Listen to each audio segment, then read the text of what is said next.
فاسق کون لوگ ہیں؟ قرآن و حدیث میں وعدہ وفا کرنے کی کیا اہمیت بیان ہوئی ہے، اور کیا کافروں اور مشرکوں سے کیا ہوا وعدہ بھی پورا کرنا ضروری ہے؟ آئیے جانتے ہیں ان سوالوں کے جوابات کے بارے میں ہمارے آج کے اس ایپیسوڈ میں۔ بسم اللہ الرحمن الرحیم۔ محترم ناظرین، سلام علیکم۔ سبیل قرآن کے اس تفسیری پروگرام میں پھر آپ کا ایک بار خیر مقدم کرتے ہیں۔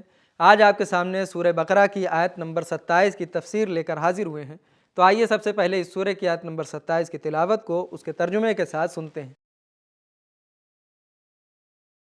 كتاب أنزلناه إليك مبارك ليدبروا آياته وليتذكر أولو الألباب بسم الله الرحمن الرحيم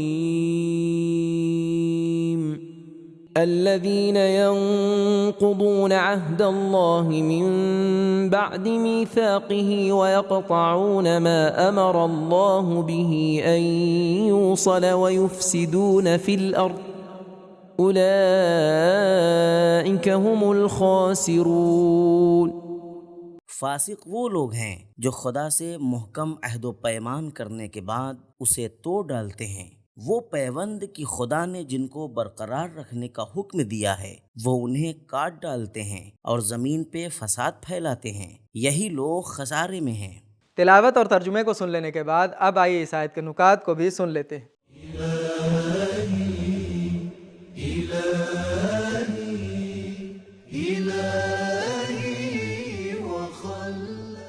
اس آیت میں جو الہی عہد و پیمان ذکر ہوئے ہیں وہ کئی ایک ہیں۔ خداوند انبیاء سے عہد و پیمان لیتا ہے تاکہ وہ آیات الہی کو لوگوں سے بیان کریں۔ وَإِذْ أَخَذْنَا مِنَ النَّبِيِّينَ مِيثَاقَهُمْ، سورہ احزاب آیت نمبر 7۔ اہل کتاب سے وعدہ لیا گیا ہے تاکہ وہ حقیقتوں کو نہ چھپائیں، اور توریت و انجیل میں جو پیغمبر اکرم صلی اللہ علیہ وآلہ وسلم کے بارے میں بشارت دی گئی ہے اس پر عمل کریں۔ وَإِذْ أَخَذَ اللَّهُ مِيثَاقَ الَّذِينَ أُوتُوا الْكِتَابَ، سورہ آل عمران آیت نمبر 187۔ عوام الناس سے بھی وعدہ لیا گیا ہے کہ اللہ کے حکم پر عمل کریں اور شیطان کے راستے کو چھوڑ دیں۔ وَإِذْ أَخَذَ رَبُّكَ مِن بَنِي آدَمَ، سورہ اعراف آیت نمبر 172۔ اسلام میں ایفائے عہد کو واجب قرار دیا گیا ہے، حتیٰ کہ حکم ہوا ہے کہ اگر تم کفار سے بھی کوئی وعدہ کرو تو اسے پورا کرو۔ عہد توڑنے والے کو بے دین کہا گیا ہے، خواہ وہ نمازی ہی کیوں نہ ہو۔ رسول خدا صلی اللہ علیہ وآلہ وسلم فرماتے ہیں، لا دین لمن لا عہد له، بہار جلد نمبر 72 صفحہ نمبر 198۔ اس کا کوئی دین نہیں جو اپنا وعدہ پورا نہیں کرتا۔ اس آیت میں اللہ تبارک و تعالی نے حکم دیا ہے کہ بعض گروہوں کے ساتھ رابطہ رکھیں۔ امر اللہ بہ ان یوصل، روایات میں ایسے گروہوں کے بارے میں تعارف کرایا گیا ہے۔ وہ گروہ آسمانی راہبر، علماء، رشتہ دار، مومنین، ہمسائے اور اساتذہ ہیں۔ جو ان سے رابطہ منقطع کرے گا وہ خود نقصان اٹھائے گا، کیونکہ ان روابط کے ذریعے جو اسے ترقی مل سکتی تھی، جو فائدے مل سکتے تھے، وہ ان سے ہاتھ دھو بیٹھے گا۔ وعدہ وفا کرنا ایک کمال ہے۔ اللہ تعالیٰ نے خود کو اس کے ساتھ نسبت دیتے ہوئے اپنی تعریف کی ہے۔ وَمَنْ أَوْفَى بِعَهْدِهِ مِنَ اللَّهِ، کون ہے جو اللہ سے زیادہ اپنے وعدے کو پورا کرنے والا ہو؟ سورہ توبہ آیت نمبر 111۔ ایفائے عہد اس قدر ضروری ہے کہ حتیٰ مشرکین کے ساتھ کیا ہوا وعدہ بھی نبھانا چاہیے۔ فَأَتِمُّوا إِلَيْهِ عَهْدَهُمْ إِلَى مُدَّتِهِمْ، وعدے کے مطابق آخری وقت تک اپنے اس عہد پر باقی رہنا جو تم نے مشرکین کے ساتھ باندھا ہے۔ سورہ توبہ آیت نمبر 4۔ اسی طرح سورہ رعد کی آیت نمبر 25 میں وعدہ توڑنے والوں پر لعنت کی گئی ہے۔ وعدہ دو طرح کا ہے، وہ جو لوگ آپس میں ایک دوسرے سے وعدہ کرتے ہیں اس پر ہر حال میں باقی رہنا چاہیے۔ دوسرا ایسا عہد و پیمان ہے جو اللہ تعالیٰ ایک معاشرے کے راہبر کے ساتھ کرتا ہے، جو کسی پیغمبر یا امام کے ساتھ کیا جاتا ہے۔ یہ اللہ کا عہد و پیمان ہے۔ لا ینال عہد الظالمین، سورہ بقرہ آیت نمبر 124۔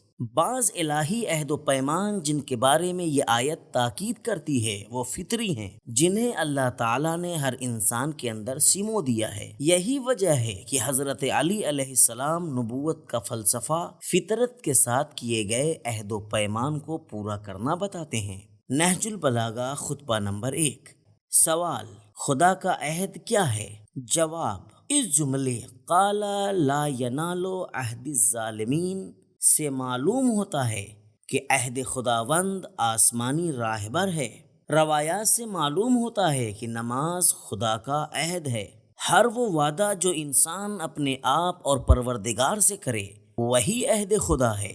عقلی و فکری قوانین، احکام الہی سب عہد الہی کا مصداق ہیں۔ علامہ مجلسی اس آیت وَيَقْطَعُونَ مَا أَمَرَ اللَّهُ بِهِ أَن يُوصَلَ کے بعد 110 احادیث صلہ رحم کے بارے میں بیان کرتے ہیں، پھر ان پر مفصل گفتگو کرتے ہیں۔ بہار جلد نمبر 71 صفحہ نمبر 87۔ ہم یہاں ان میں سے کچھ چنے نکات بیان کرتے ہیں جو ان روایات میں ذکر ہوئے ہیں۔ اپنے رشتہ داروں سے میل جول رکھو، خواہ ایک دوسرے کو پانی پلانے کی حد تک ہی کیوں نہ ہو۔ صلہ رحمی تمہاری عمر کو بڑھاتی ہے اور فقر و ناداری کو تم سے دور رکھتی ہے۔ صلہ رحمی کے ذریعے تمہارے رزق میں وسعت آتی ہے۔ بہترین قدم وہ قدم ہے جو صلہ رحمی کے لیے اٹھایا جائے۔ صلہ رحمی کے ذریعے جنت میں ایک خصوصی مقام تک جا پہنچو گے۔ اپنے عزیزوں اور رشتہ داروں کے پاس جایا کرو، خواہ وہ تم سے بے اعتنائی ہی برتیں۔ صلہ رحمی کیا کرو خواہ رشتہ دار نیک لوگ نہ ہوں۔ صلہ رحمی کیا کرو خواہ ایک سلام کرنے کی حد تک ہو۔ صلہ رحمی موت اور قیامت کے دن کے حساب کو آسان کر دیتی ہے۔ قطع رحمی کرنے والے کو بہشت کی خوشبو بھی نصیب نہیں ہوگی۔ صلہ رحمی اعمال کے پاکیزہ ہونے اور اموال کے بڑھنے کا سبب ہے۔ اپنے رشتہ داروں کی مالی امداد دوسروں کی امداد کرنے سے 24 گنا زیادہ فضیلت رکھتی ہے۔ صلہ رحمی کرو اگرچہ 1 سال کی راہ چل کر جانا پڑے۔ امام جعفر صادق علیہ السلام فرماتے ہیں، میرے والد بزرگوار نے مجھے سفارش کی ہے کہ جو لوگ تمہارے رشتہ داروں سے رابطہ نہ رکھیں تو تم ان سے تعلق مت رکھو۔ نکات کو سن لینے کے بعد اب آئیے اس آیت میں موجودہ پیغامات کو بھی غور سے سنتے ہیں۔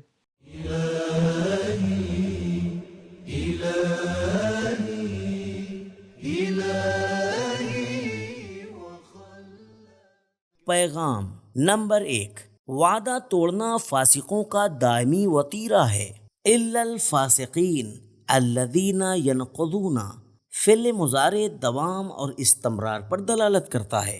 نمبر 2، فاسقوں کے وعدوں پر اعتماد نہ کرو جو خداوند کے ساتھ کیے ہوئے وعدے کو توڑ دیتا ہے، دوسروں کے ساتھ کیے ہوئے وعدے پر کبھی بھی وفادار نہ رہے گا۔ نمبر 3، انسان اللہ تعالیٰ کے سامنے جواب دہ ہے کیونکہ اس نے اپنی عقل و فطرت کی بنیاد پر خدا سے عہد و پیمان کیا ہے کہ وہ اس کے احکام پر عمل کرے گا۔ نمبر 4، اسلام دوسروں سے الگ تھلگ رہنے کا مخالف ہے۔ نمبر 5، وعدہ توڑنے والا خود کو نقصان پہنچاتا ہے، خدا کو نہیں۔ تو ناظرین کرام، ہم نے یہ جانا کہ فاسق وہ لوگ ہیں جو اللہ سے کیے ہوئے عہد و پیمان کو توڑ دیتے ہیں اور زمین پر فساد برپا کرتے ہیں۔ قرآن مجید میں وعدہ وفا کرنے کو واجب کہا گیا ہے اور رسول اللہ صلی اللہ علیہ وآلہ وسلم نے وعدہ وفا نہ کرنے والے کو بے دین کہا ہے۔ وعدہ وفا کرنا ضروری ہے، چاہے مسلمان سے کیا ہو یا کافر اور مشرک سے کیا ہو۔ یہ تھے ہمارے سوالوں کے جوابات۔ ملتے ہیں اگلے ایپیسوڈ میں، تب تک کے لیے خدا حافظ۔ سبیل قرآن، قرآنی سماج کی پہچان۔